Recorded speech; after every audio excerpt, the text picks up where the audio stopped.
Isa si Kai sa milyong Pilipinong nawala ng kita dahil sa lockdown. May malaking epekto kasi hindi naman tumigil ang expenses natin eh. So paano yun? Saan kami kukuha ng pagkain? Hanggang sa isang araw, may nakita si Kai na Facebook post tungkol sa isang investment scheme. Dahil sa pangakong mabilis at malaking kita, pikit mata niyang pinasok ito. Since after 30 days, kumita ng 2,000 pesos yung pera ko, na-payout ko agad yun eh. Talagang dinagdagan ko pa. So ayun na yung time na nag-withdraw na ako. Yung mga insurances namin, pinartial withdraw ko siya kasi kailangan ko maglagay ng fund eh. Dahil sa laki ng kita, naging madali kay Kai na makaengganyo ng iba na sumali rin. So sa akin kasi hindi ako nahirapan mag-engganyo. Actually, hindi naman talaga ako nag-invite eh. I just posted sa Facebook. So ma-entice ka naman kasi talaga kung may hawak kang pera o payout ako. Sa ika-6 na buwan, isang balita ang yumanig sa kanyang mundo. Nire-raid daw yung office namin sa Mandaluyong. So at first, parang hindi ako naniniwala. Pero nung nag-6:30 na, pinalabas na siya sa GMA 7. So that's the time na nag-sink in sa akin na, oh my God, totoo pala na nire-raid na siya. So yung mga friends na na-invite namin o yung mga under namin, lahat yan nagtitext na. Ano nangyari? Paano yung mga pera namin? Ang sinalihan pala niyang investment scheme ay isa palang Ponzi scheme o financial scam. Talagang na-scam kami. In total, siguro na 1.3 million.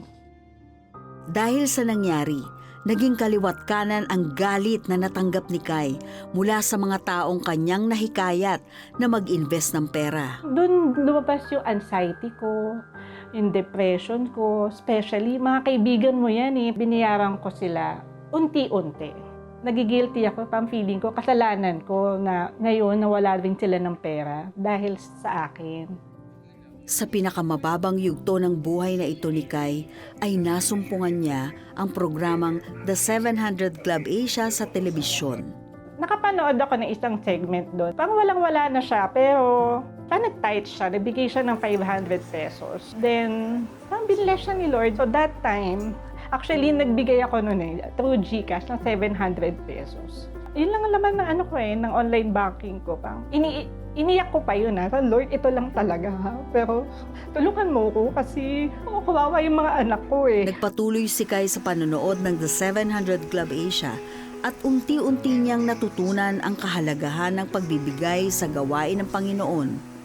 Isang buwan matapos unang nagbigay si Kai sa CBN Asia, nagsimulang magbukas ang Diyos ng bagong pinto sa kanya.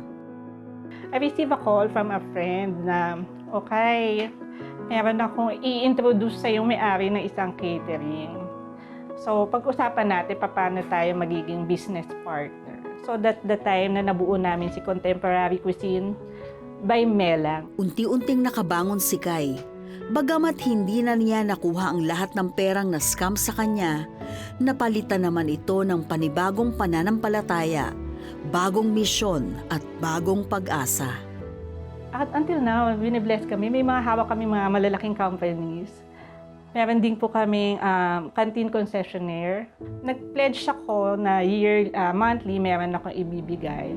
But every time na may blessings, na may malaki kaming event, I made sure talaga na ibibigay ko yan. May portion si Lord dyan. Ngayon, lahat ng blessings na kukuha ko, alam ko kasama ko si Lord.